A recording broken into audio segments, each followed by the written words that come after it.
লোক দেখানো কুরবানি চলছে এখন, চলে না? লোক দেখানো কুরবানি।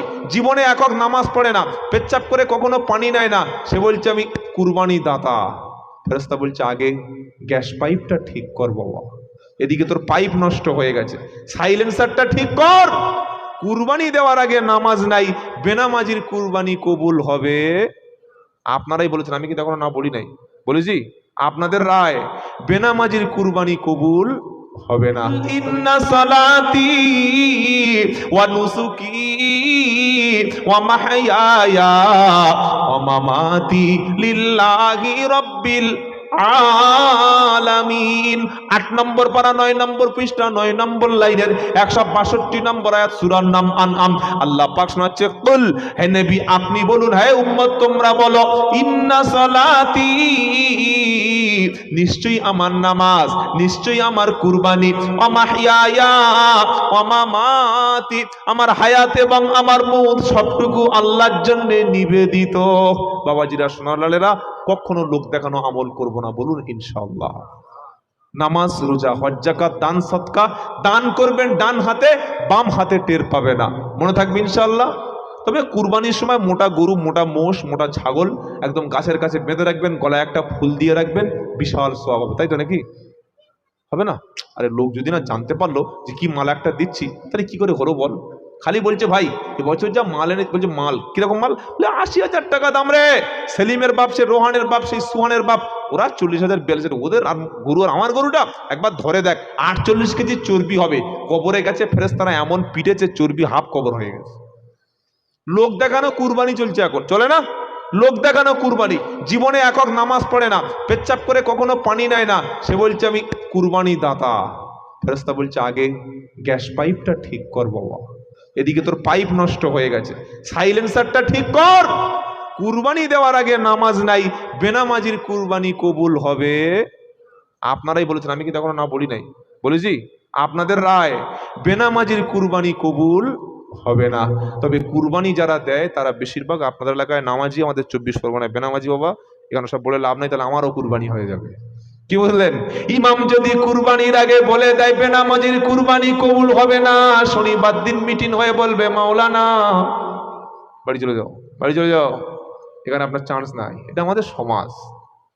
তো সকলে বলুন, যে কোনো আমল করব আল্লাহর সন্তুষ্টির জন্য, বলুন ইনশাআল্লাহ। লোক দেখানো কোনো আমল করব না, বলুন ইনশাআল্লাহ। আলহামদুলিল্লাহি রাব্বিল আলামিন। আল্লাহ বলছে প্রশংসা শুধু তারই, যিনি পালনকর্তা, যিনি বিশ্ব জগতের রব। জগৎ একটা নয়। এই পৃথিবী বড় না সূর্য বড়? আপনারা বলেন। পৃথিবীর চাইতে সূর্য 13 লক্ষ গুণ বড়। এই সূর্যটা এমন জায়গায় আল্লাহ পাক মেজারমেন্ট করে রেখেছেন। আল্লাহ বলছে বান্দা, বিজ্ঞানীরা বললেন সূর্য যে জায়গায় যে স্তরে আছে, ওখান থেকে যদি আরেকটু নিচে নামিয়ে চলে দিয়ে দিত, গোটা পৃথিবীটার টেম্পারেচার, তাপমাত্রায় পুড়ে ছারকার হয়ে যেত। আল্লাহ বলছে আমি এমন রব, আমি এমন সৃষ্টিকর্তা, সূর্যটি ঠিক সেই জায়গায় রেখেছি যে জায়গায় রাখলে পৃথিবীটা অবস্থা ঠিক থাকবে। তোমরা মানুষ চলাচল করবে, বাঁচবে, তোমাদের চলার জন্য রাস্তা বানিয়ে দিয়েছি। আমি আল্লাহ তোমাদের জন্য চাঁদটাও রাত্রেবেলা দিয়েছি। চাঁদ সৃষ্টি করেছেন কে? আল্লাহ। রাতের আধারে চাঁদের মতো সুন্দর স্নিগ্ধ পরিবেশ আমি আল্লাহই তৈরি করে দিয়েছি। পাহাড় দিয়েছি, পর্বত দিয়েছি, সমুদ্র দিয়েছি, পানির ব্যবস্থা করে দিয়েছি। বৃষ্টি যে হচ্ছে না, এর জন্য আপনাদের তো কোনোদিন মন চায় না যে আল্লাহ কেন বৃষ্টি দিচ্ছে না? আমরা একটু তওবা করি, আমরা সুদ ছেড়ে দিই, আমরা মদ ছেড়ে দিই, আমরা মসজিদে যাই, আমরা ফিরে আসি, আমরা বাপ মার সঙ্গে ভালো ব্যবহারটা করি, একটু রাত্রেবেলা কাঁদি। কখনো ভেবেছেন বাবা? অনেকে ভাবছে ওদের বৃষ্টি না হলো তো বয়ে গেল, কি দরকার বৃষ্টি না হওয়ার? বৃষ্টি যদি না হয় না হবে। আমাদের যে সাবমার্সাল রয়েছে, ডিপ টিউবওয়েল রয়েছে, তুলবো খাবো, তুলবো খাবো। অনেকে ভাবছে না, ভাবছে না, কথা বলে না। আল্লাহ বলছে বান্দা বৃষ্টি আমি বর্ষণ করি।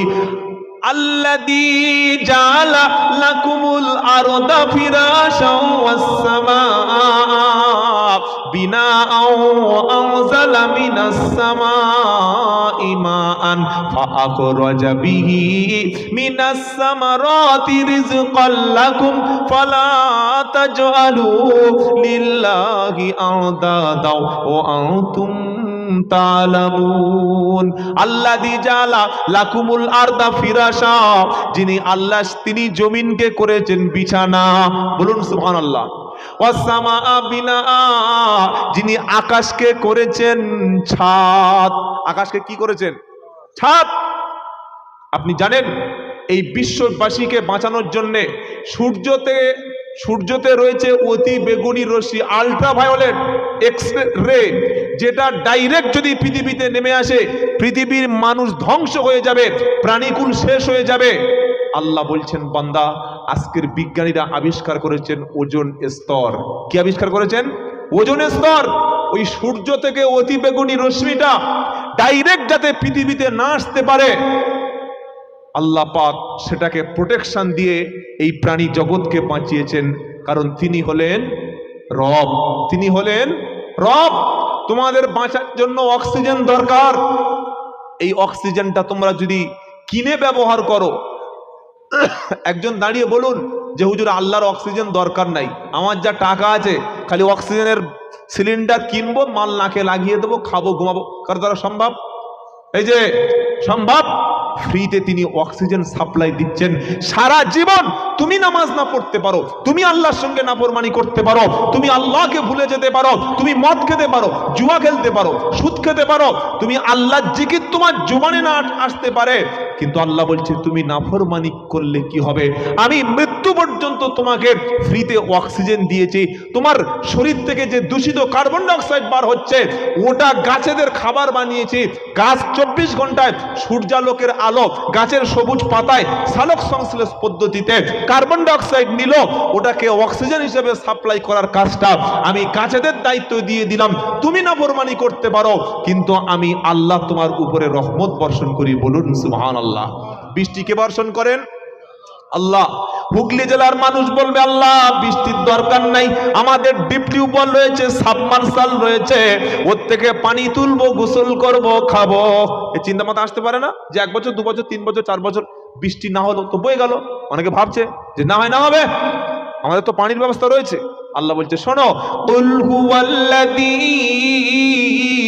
আরাআইতুম ইন আসবাগা মাউকুম গাওরা ফামান ইয়াতিকুম বিমাইন মাইন। 29 পারা সূরা মুলকের একদম 30 নম্বর আয়াতে, শেষ আয়াতে আল্লাহ পাক শোনাচ্ছে, বলো হে বান্দা তুমি যে পানিটা তুলছো, পানি পান করছো আমার জমিন থেকে, আমার জমিনের তলা থেকে মিষ্টি পানি তুলে পান করছো, ওটা গোসল করছো, ওটা খাচ্ছো, ওটা তুমি জমি জায়গা চাষ করছো।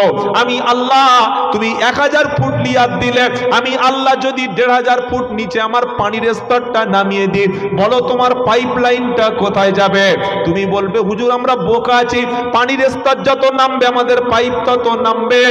আল্লাহ বলছে তুমি দেবে 1500, আমি নামাবো 2000, তুমি দেবে 2000, আমি নামাবো 3000। আমার পানিটা যদি নাগালের বাইরে চলে যায়, বলো তুমি পানি কোথায় পাবে?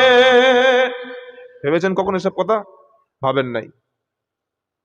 সেজন্য কখনো জলের অপচয় করবেন না, পানি অপচয় করবেন না। এই পানির অপচয় সবচাইতে আমরা অজুখানায় গিয়ে এই যেটা ট্যাব আছে ছেড়ে দিলাম, কি দাঁতে ধার দিচ্ছে। রমজান মাসে গিয়ে দেখবেন একবার নিমের গাছের একদম গোড়া শুদ্ধ তুলে উবড়ে নিয়েছে, নিয়ে টানতে টানতে মসজিদে বসে যে লুঙ্গিটা এরকম তুলে, তাহলে আজকের কার ইফতার? ওই যে সলেমানের বাপের, বলছে খাওয়া আজকে জমবে দারুণ। কি বুঝলেন? এরকম ছেড়ে দিয়ে 5 মিনিট অজু করতে লাগছে একটা লোকের। আপনি জানেন আল্লাহ নবী সাল্লাল্লাহু আলাইহি ওয়াসাল্লাম 1 লিটারের চাইতে কম প্রায় 700 মিলিলিটার পানিতে আল্লাহ নবীর অজু কমপ্লিট হয়ে যেত। বলুন সুবহানাল্লাহ। ছেড়ে দিয়েছেন, পানি নষ্ট হয়ে যাচ্ছে। গোসল করতে ঢুকেছে, এখন তো আর পুকুর নাই, এখন সব প্রাইভেট যে বাথরুমগুলো থাকে গোসলখানা, উপর থেকে শাওয়ার, উপর থেকে যে বলেন ঝর্ণা, শাওয়ার। তো শাওয়ারের পানিটা ছেড়ে দিয়ে গোসল করতেই আছে। পানি যদি অল্প লাগে তো চলছে চলছে, পানি বয়ে যাচ্ছে, সাবান মেখেই যাচ্ছে, এত পানি ব্যবহার করছে। আপনি ভাবছেন যে পানি ব্যবহার করলে কি হবে, আমার তো পাইপ কলের বসানো, শুধু তুলবার ফেলবো। আল্লাহ বলছে না, তুমি যদি মিষ্টি পানির অপব্যবহার করো, আমি আল্লাহ এমন একদিন আসবে, সামনের দিন পৃথিবীতে যে লড়াইটা হবে সেটা হচ্ছে মিষ্টি পানির লড়াই। আপনি হয়তো এখনো জানেন না যে কি লড়াইটা শুরু হবে। মিষ্টি পানি, যেটা সুস্বাদু পানি, যেটা ড্রিঙ্কিং ওয়াটার, যেটা পানীয় জল, সেটার সংকট দেখা দেবে সামনে, সেদিন আসছে। আল্লাহ পাক বলছে বান্দা, নবী বললেন তোমরা যদি প্রবাহমান ঝর্ণার সামনে বসো তবু এক ফোঁটা পানি নষ্ট করো না। বলুন সুবহানাল্লাহ। মায়েদের কাজও এইরকম, একটা চায়ের মানে ওই কাপ ধুইতে গিয়ে পানি হাফ নষ্ট করে দিল। ইসলাম অপচয় অপছন্দ করে, অপচয় করা কোনো মুসলমানের কাজ যে বলেন না। তো আল্লাহ বলছেন আমি আল্লাহ পানি বর্ষণ করি। তোমার জমিনে পানি লাগবে আমি দেব, তোমার ধান চাষ করবে আমি দেব, চা চাষ করার জন্য এরকম জায়গা লাগবে, পানি বর্ষণ লাগবে আমি দেব। যতটুকু পরিমাণ আমি দিই তাই আমি হলাম আল্লাহ। আমি কি বলেন? আল্লাহ। আলহামদুলিল্লাহি রাব্বিল আলামিন। তাই আমরা সর্বদা প্রশংসা করব কার? আল্লাহর। তারপরের বাক্যটা সূরা ফাতিহায় কি বলছি? আর রহমানির রহিম। রহমান, কত দয়া, সুবহানাল্লাহ। সবচাইতে দয়া কার? যদি বলেন। পৃথিবীতে আপনি যদি কোনো নেতার ভোট না দেন, তার অফিসে যদি যান, গিয়ে সাহায্য চান, দেবে তো? মাল দেবে? কথা বলে না, দেবে না। আপনাকে ঘাট ধাক্কা দিয়ে বার করবে। আল্লাহ পাক বলছে বান্দা, নামাজ পড়লে আমি অক্সিজেন দিচ্ছি, না পড়লেও অক্সিজেন দিচ্ছি। নামাজ পড়লে তোমাকে খাওয়াবো, না পড়লেও তোমাকে আমি খাওয়াচ্ছি। তুমি যদি আমাকে আল্লাহ বলে মানো, তারপরেও আমি তোমাকে পৃথিবীতে থাকতে দিচ্ছি। তুমি আল্লাহ বলে না মানলেও, নাফরমানি করলেও আমি আল্লাহ কিন্তু তোমার সুযোগ মৃত্যু পর্যন্ত দিচ্ছি। আমার নাম হলো রহমান। এত দয়া, আমি আল্লাহ এত দয়ালু দাতা। বান্দা তুমি দিনের থেকে সকাল থেকে সন্ধ্যা পর্যন্ত আমার সাথে সারাদিন নাফরমানি করছো, কিন্তু আমি আল্লাহ তোমার উপরে রহমত অবারিত উন্মুক্ত করে রেখেছি। কত দয়া! আর রহমান আল্লামাল কুরআন খলাকাল ইনসানা আল্লামাহুল বায়ান। বলুন সুবহানাল্লাহ। রহমান তিনি, কোরআন শেখালেন যিনি। কোরআন কে শিখিয়েছেন? আল্লাহ। কোরআন শিখিয়েছেন কে? আল্লাহ। তিনি দয়া রহমত করে কোরআন শিখিয়েছেন। আর রহমান আল্লামাল কুরআন খলাকাল ইনসান, মানুষ সৃষ্টি করেছেন তিনি, কথা বলার ক্ষমতা দিয়েছেন তিনি। তিনি হলেন আল্লাহ।